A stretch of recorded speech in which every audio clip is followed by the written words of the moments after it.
हमारी कम बुद्धि का उपयोग वो हजारों वर्षों से कर रहे हैं। संविधान कोई हवा हवाई नहीं है, कोई हवा नहीं है कि कोई आएगा उसको निगल जाएगा।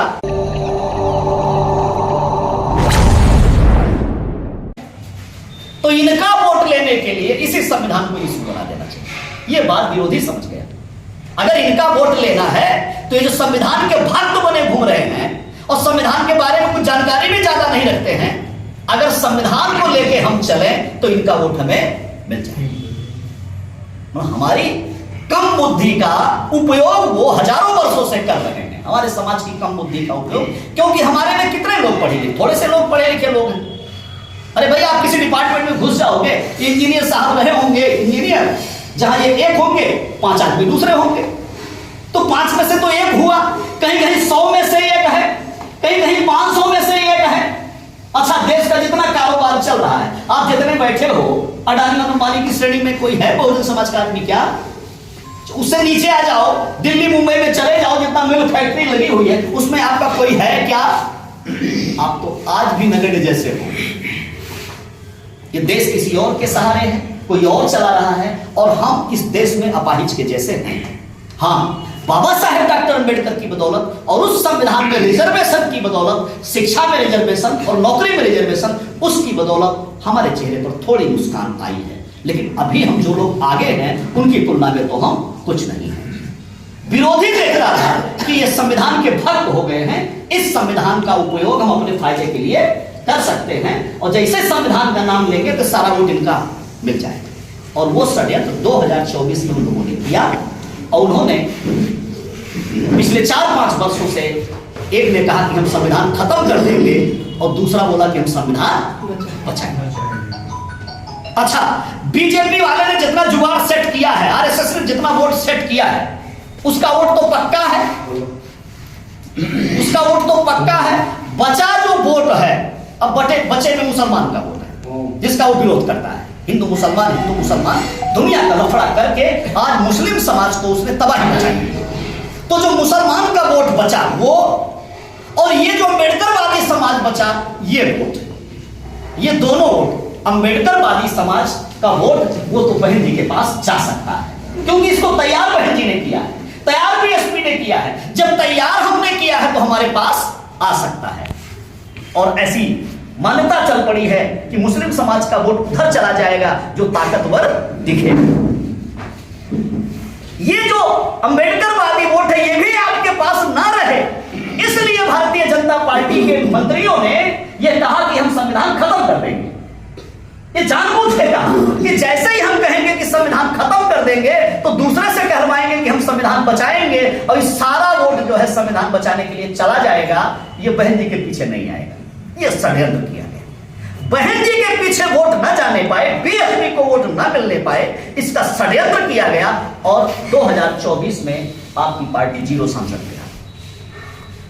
मतलब वो ऐसे हुआ, ऐसे षड्यंत्र किया, 2 पाला बनाया, एक पोल इधर बनाया, एक पोल इधर बनाया, और कंफ्यूज किया पूरे देश के पढ़े लिखे, हमारे समाज के लोगों को, पढ़े लिखे लोगों पर वार किया कि यही ज्यादा संविधान की चर्चा गाथा गाते हैं, इन्हीं पर वार करते हैं।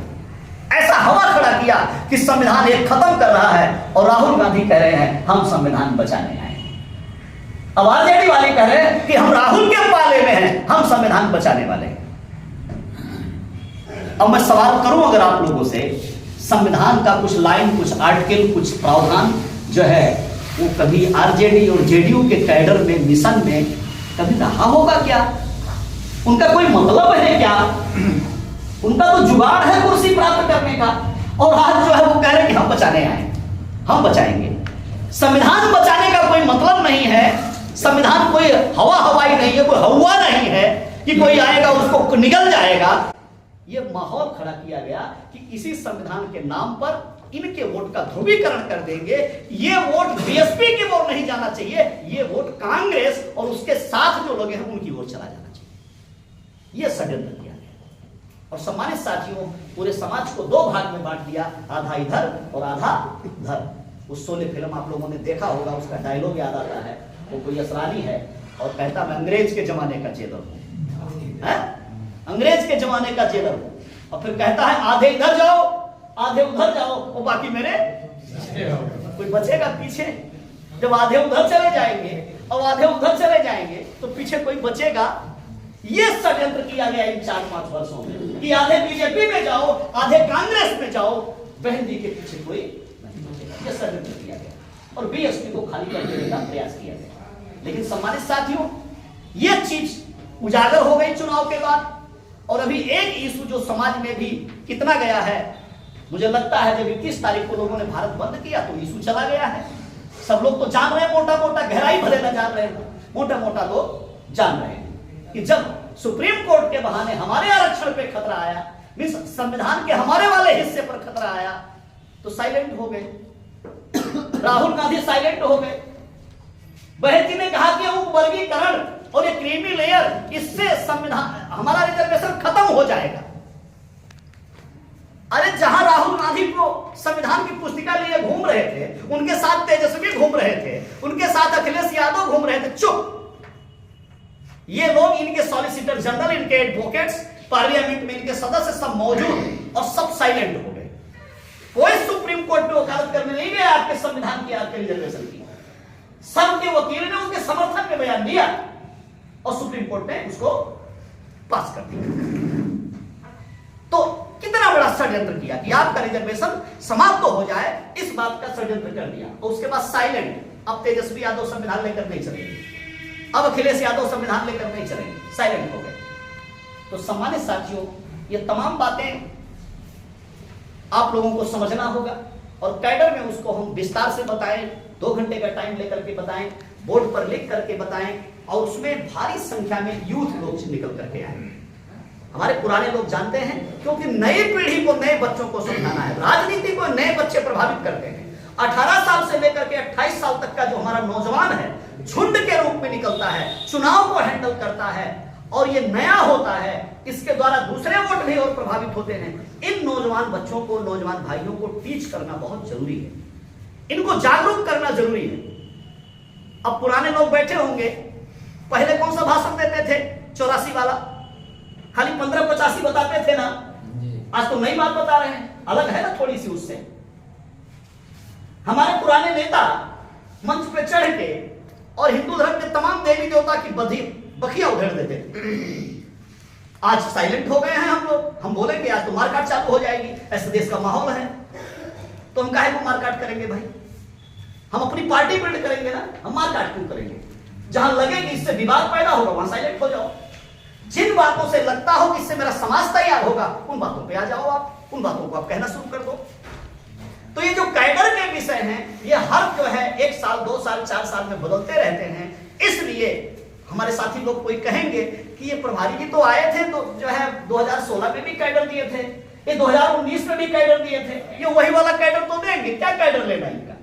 नहीं, कैडर दिलवाने की जब तैयारी करनी है तो बताना है कि अब जो कैडर देना है, बहन जी ने लिखवा के भेजा है, पॉइंट लिखवाया है बहन जी ने, अब जाकर के ये बताना है 2025 में क्या करना है, विधानसभा चुनाव में हमको क्या करना है। अब वो कैडर हम लोगों का हो, हमें किस मुद्दे के साथ जाना है, हमें इस मुद्दे के साथ जाना है। अभी बहन जी ने हरियाणा में नारा लगाया है, पुराना नारा लगाया है।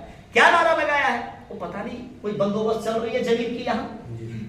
हमें तो लगता है कि जो बंदोबस्त चल रही है तो उसमें जो शेड्यूल्ड कास्ट के लोग सरकारी जमीन पे घर वर बना लिए हैं, उनको तोड़ने, उनको खत्म करने का षड्यंत्र, उन्हीं को परेशान करने का षड्यंत्र है। कोई जमींदार इसमें परेशान नहीं होगा, कोई भूमि वाला, बड़ी लैंड वाला इसमें परेशान नहीं होगा। कौन परेशान होगा? जिनके पास मुश्किल से 1 बीघा जमीन है, जिनके पास मुश्किल से घर बनाने की जमीन है, जो किसी दूसरे सरकारी जमीन में बेचारे 50 साल से घर बना के, झोपड़ा बना के रह रहे हैं। अभी 80 घर जला दिया गया ना, वो है मुसीबत। नवादा में 80 घर दत्तों के जला दिए, वो मुद्दा है। तो जिन लोगों के पास प्रॉब्लम है जमीन का, उस जमीन के प्रॉब्लम को नीतीश कुमार उभार रहे हैं। सोचा होगा वो भी नेता है कि भाई कौन से मुद्दे को 2025 के लिए उठाऊंगा तो ज्यादा प्रताड़ित होंगे, ज्यादा भागेंगे, ज्यादा तड़फेंगे, वोटों का ध्रुवीकरण होगा, कुछ हम ले लेंगे, कुछ वो ले लेगा, इनका वोट इकट्ठा न होने पाए। ये षड्यंत्र चल रहा है कि ये बाबा साहेब के मानने वाले लोग, ये कांसी राम जी के मानने वाले लोग, ये संतों गुरुओं महापुरुषों को मानने वाले लोगों का वोट इकट्ठा न होने पाए। दूसरी बात हम ये कहेंगे, इस वोट को विचलित करने में, वितरित करने में, उस जमाने में तो एक जगजीवन बाबू हुआ करते थे, मैं भी चमार का बेटा हूं, मैं तो कह सकता हूं। एक जगजीवन बाबू थे, बाबा साहेब डॉक्टर अंबेडकर 1946 में बोलते हैं महाराष्ट्र में जाकर के एक सभा में कि मैंने जो प्रयास किया 20 वर्षों में, मेरे 20 वर्षों के संघर्ष के परिणाम स्वरूप बिहार से एक शेड्यूल्ड कास्ट को इन्होंने सरकार में शामिल कर लिया है। मतलब बाबा साहेब संघर्ष कर रहे हैं, स्ट्रगल कर रहे हैं, लड़ाई लड़ रहे हैं अंग्रेजों से, कांग्रेस को लड़ाई लड़ रहे हैं और टकरा रहे हैं। कांग्रेस ने निचोड़ निकाल लिया कि डॉक्टर अंबेडकर को रोकने के लिए प्रतिनिधित्व का मांग कर रहे हैं, प्रतिनिधित्व अंग्रेज दिलवाना चाहते हैं तो देना पड़ेगा। मतलब देश आजाद होने के पहले ही जगजीवन बाबू को प्रतिनिधित्व मिल गया। ये मैं कह रहा हूं, 1946 की बात बता रहा हूं, 45 की बात बता रहा हूं। उसी दौरान जब ब्रिटिश राज था और ब्रिटिश लोग कह रहे हैं कि डॉक्टर अंबेडकर की बात माननी चाहिए, और ये जो अछूत लोग हैं, डिप्रेस्ड क्लास के लोग हैं, तो पहला चुनाव 1952 में हुआ है। 47 से लेकर 52 तक 5 वर्ष तो नॉमिनेटेड सरकार चली है। तो उसके पहले 1947 से पहले 1946 की बात बता रहा हूं कि जगजीवन बाबू को, एक चमार के बेटे को, ब्रिटिश गवर्नमेंट के दौरान उसको प्रतिनिधित्व दे दिया था, सदन में शामिल कर लिया गया था, मंत्री बना दिया गया था। और बाबा साहेब कहते हैं कि 20 वर्षों से जो मैंने संघर्ष किया है, मेरे संघर्ष के परिणाम स्वरूप एक शेड्यूल कास्ट को मंत्रालय में शामिल कर दिया। लेकिन फिर बाबा साहेब दूसरी बात उस पर व्यंग करते हैं कि शामिल किसको किया है? शामिल मुझे रोकने के लिए किया है। प्रतिनिधित्व भी हो गया और जो है बाबा साहेब को रोकने का जुगाड़ भी हो गया। यही तो चल रहा है पूरे देश में, यही 131 सांसद बैठे हुए हैं। वो 131 सांसद जब ये वर्गीकरण आया तो वो तो नहीं बेचारे कुछ कह सकते हैं, वो बाबूजी के यहां गुलामी करते हैं। वो जूता चप्पल उठाने वाले उनका, वो आपकी लड़ाई लड़ेंगे क्या? पापी पेट का सवाल है। अगर बोल देंगे, मुंह खोल लेंगे तो उठा करके उनको उस सदन से बाहर फेंक देंगे नरेंद्र मोदी जी, बोल नहीं सकते।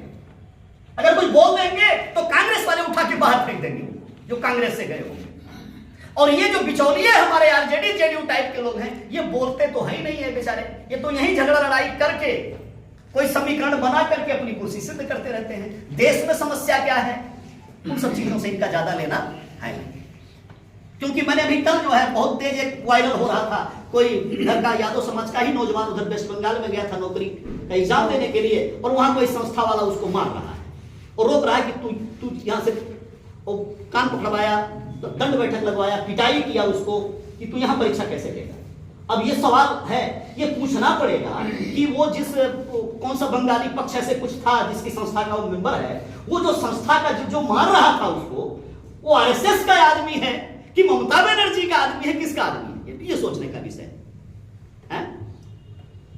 ये सोचने का विषय। अब लोग कमेंट कर रहे हैं कि इसमें अखिलेश जी को, तेजस्वी जी को, सबको आवाज उठानी चाहिए। अरे आवाज कैसे उठाओगे वेस्ट बंगाल में जब तुम वहां पॉलिटिकल पार्टी बनाते ही नहीं हो? कैसे आवाज उठाओगे? आवाज तो बीएसपी का अध्यक्ष वहां उठा सकता है। अगर वो संज्ञान में लेगा तो बीएसपी का अध्यक्ष, तुम्हारा अध्यक्ष ही नहीं है, तुम पार्टी नहीं बनाते हो, तुम क्या अध्यक्ष में रहोगे? कर्नाटका में अगर किसी भाई के साथ कुछ दुर्व्यवहार हो जाए तो आवाज कहां से उठाओगे तुम? कर्नाटका में हमारा बीएसपी का अध्यक्ष आवाज उठाएगा? मान्यवर कांशीराम जी ने, बहन जी ने नेशनल पार्टी बनाई है, राष्ट्रीय स्तर की पार्टी बनाई है, राष्ट्रीय मुद्दों पर कहीं जोर पर, जाति पर बहन जी बोलती है, पूरा देश संज्ञान लेगा, महाराष्ट्र वाला भी संज्ञान लेगा, राजस्थान वाला भी संज्ञान लेगा, और खूब बोले तेजस्वी यादव। राजस्थान वाला कुछ सुनेगा क्या? कोई है उनका कुछ वहां पर क्या?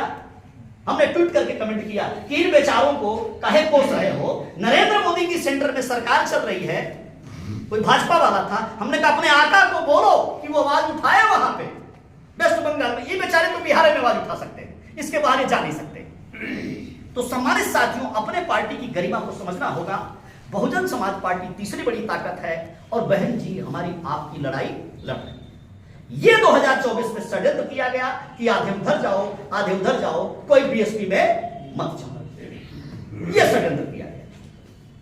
जगजीवन बाबू को बाबा साहेब को रोकने के लिए इस्तेमाल किया कांग्रेस पार्टी ने। तो आज इस गोपालगंज में आपका मूवमेंट चले, आपका आंदोलन चले, आप लड़ाई लड़ो, रेप रुके, बलात्कार रुके, छीना झपटी रुके, मारकाट रुके, इसके लिए भारतीय जनता पार्टी ने आपके बीच में कभी जनक चमार को आगे किया हुआ है, तो दूसरे सांसद कौन से हैं?